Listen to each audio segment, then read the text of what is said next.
예, 안녕하세요. 이번 시간에는 아펜젤러 선교사님을 소개해 드리려고 합니다. 자, 우리 아펜젤러 선교사님은 감리교 쪽에서 미국에서 오신 선교사님이신데 1885년 4월 5일 인천 제물포항을 통해서 우리 언더우드 선교사님과 함께 들어오신 문헌상의 최초의 선교사님으로 이렇게 기록이 돼 있으신데, 자, 우리 아펜젤러 선교사님이 조선에 오셔서 하신 일은 한글 성경 번역위원회 위원장을 하신 거예요. 그리고 우리나라 최초의 학교인 배제학당을 세우신 분이시죠. 그때 당시 조선은 서당에 다녔죠. 그래서 양반들 위주의 교육이 됐었는데, 이 평민들, 일반 서민 백성들도 교육을 받을 수 있는 기틀을 다진 선교사님이 아펜젤러 선교사님이라는 거죠. 그래서 이 배제학당은 정동에 위치하고 있는데, 우리 고종 황제께서 현판을 직접 써서 걸어주십니다. 배제학당, 인재를 배양하는 학교라는 뜻이죠. 자, 우리 이 아펜젤러 선교사님 역시 기독교 전파가 불법이었기 때문에 저는 영어를 가르치러 왔습니다, 이렇게 교육 선교사로 위장을 해서 들어오셨죠. 그래서 배제학당에서 하신 일은 영어를 가르치는 일을 시작을 하신 거죠. 자, 이 배제학당에서 영어를 가르치는데, 그때 당시에 영어를 어떻게 가르쳤냐? 대화도 안 되는데, 그죠? 그래서 사물을 놓고 가르쳤다는 거예요, 이렇게. 그래서 예를 들어서 사과를 들고 애플, 연필을 들고 펜슬, 피아노를 가르치며 피아노, 이런 식으로 이렇게 영어를 가르쳤다는 거예요. 그래서 지금 초등학교 때부터 고3까지, 대학에 입학할 때까지 우리가 배우는 영어 단어의 숫자는 3만 단어라고 합니다. 그런데 그때 당시에는 1년에 3만 단어를 다 가르친 거예요. 그리고 그때 당시 대한제국이 되면서 영어를 얼만큼 잘하느냐에 따라서 서민에서 신분이 상승이 돼서 고위 공무원이 될 수 있는 수단이 영어를 얼만큼 잘하느냐가 결정적인 요인을 했다는 거죠. 그래서 그 배제학당에 많은 인재들이 가서 영어를 배우기 시작합니다. 그래서 영어를 배워서 그때 당시에는 뉴욕 대사, 6.1준 이런 분들, 그리고 영국 대사, 이런 분들이 탄생이 되기 시작하는 거예요. 결국에 나중에 이 배제학당 출신은 이승만 대통령, 주시경, 윤치호 이런 분들이 다 배제학당 출신이라는 거예요. 그래서 이런 분들이 나중에는 또 독립운동도 하시죠. 자, 한글 성경 번역위원회 위원장이었던 아펜젤러 선교사님은 이 배제학당에서 영어 성경 세미나를 통해서 통역도 육성을 하신 겁니다. 통역도. 그래서 이 통역을 통해서 빠르게 또 전도를 하신 거죠. 이 배제학당 지하 1층에는 산문출판사라는 게 있었는데, 그 산문출판사가 우리나라 최초로 한글 성경책을 찍어낸 곳이기도 합니다. 그 산문출판사는 지금도 배제학당 지하 1층에 그때 그 모습은 아니었지만 그대로 있습니다.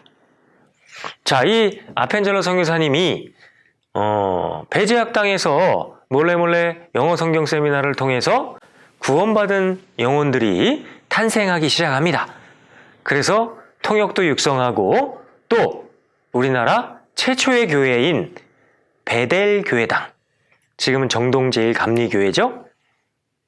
그 베델교회당이 우리나라 최초의 감리교 쪽에 최초의 교회당이 탄생이 되는 거예요. 현재 위치는 정동에 정동극장 맞은편에 있죠.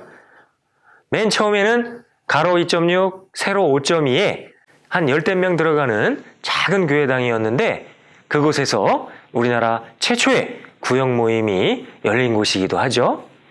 자, 그곳에서 남녀 평등이 아닌 남녀 7세 부동석이었던 시절이죠. 조선은. 그래서 교회당도 전 세계에서 없는 해프닝이 일어난 거예요. 그게 뭐냐면 이렇게 강대상이 있고 중앙에 오른쪽은 형제님, 왼쪽은 자매님, 이렇게 남녀 칠세 부동석이다 보니까 따로따로 앉아서 말씀을 듣고 그 중간에 서로 이렇게 눈짓을 못 보내게 이 중앙에다가 커튼을 쫙 친 거예요. 네. 조선시대가 그만큼 유교 문화가 심했던 그런 나라였죠. 어쨌든 그렇게 교회 식구들이, 구원받은 영혼들이 한 분 한 분씩 늘어나기 시작을 했고 그곳에서 복음이 활발히 전해지기 시작을 했습니다. 자, 그러던 어느 날 우리 아펜젤러 선교사님은 한글 성경 번역위원회 위원장이다 보니 회의를 자주 다녔어요. 회의를.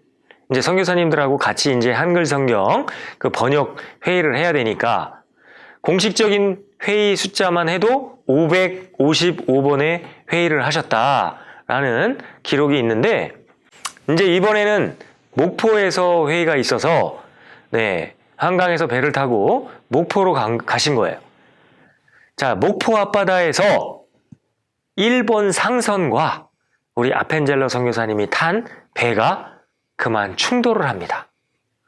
많은 분들이 바닷물에 빠졌고 또 아펜젤러 선교사님이 가판 위에 있어서 이렇게 구명보트로 빨리 옮겨 탈 수 있었는데 본인이 같이 간 형제님 한 분이 배 안에서 있었던 거예요. 그래서 그 형제가 통역이었으니까 그 형제를 구하러 배 안으로 들어간 거예요.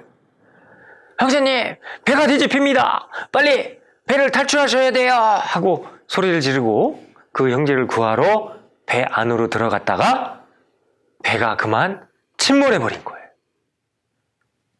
조선에 최초로 오신 선교사님이 유일하게 시신이 없어요. 아펜젤러 선교사님의 시신은 목포 앞바다에 안장되어 있습니다. 양화진에 많은 선교사님들의 묘비가 계시죠? 유일하게 묘비가 아닌 추모비가 서 있는 선교사님이 아펜젤러 선교사님입니다. 이 아펜젤러 선교사님은 조선에 최초로 오셨다고 했죠? 최초로 오신 선교사님이 유일하게 시신이 없는 거예요. 조선 사람을 구하려다가. 전 세계에서 수많은 선교사님들이 조선에 오셨어요. 본인들의 나라에서 복음을 전할 수 있었죠? 모든 것을 포기하고 동족 복음 전하는 일을 포기하고 듣지도 보지도 못한 조선, 그 이민족 조선 사람을 전도하러 조선에 오셨는데 그 조선 사람을 구하러 또 배에 들어갔다가 돌아가신 선교사님입니다. 이 아펜젤러 선교사님이 즐겨보신 성경이 야고보서인데 이 아펜젤러 선교사님이 우리에게 강조했던 성경은 야고보서 2장 행동장입니다. 야고보서 2장에 보면 구원을 받고 믿음을 갖고 행함이 없으면 그 믿음은 죽은 신앙과 같다 라는 말씀이 여러 군데 나오시죠? 우리 구원받은 그리스도인은 말로만 신앙생활하고 말로만 전도할 게 아니고 행함으로 해야 되겠다. 이렇게 우리에게 교훈을 주고 계십니다. 우리 최초로 들어오셨던 선교사님이 이렇게 조선의 복음화를 위해서 영육간으로 이렇게 조선에서 복음을 전하신 겁니다.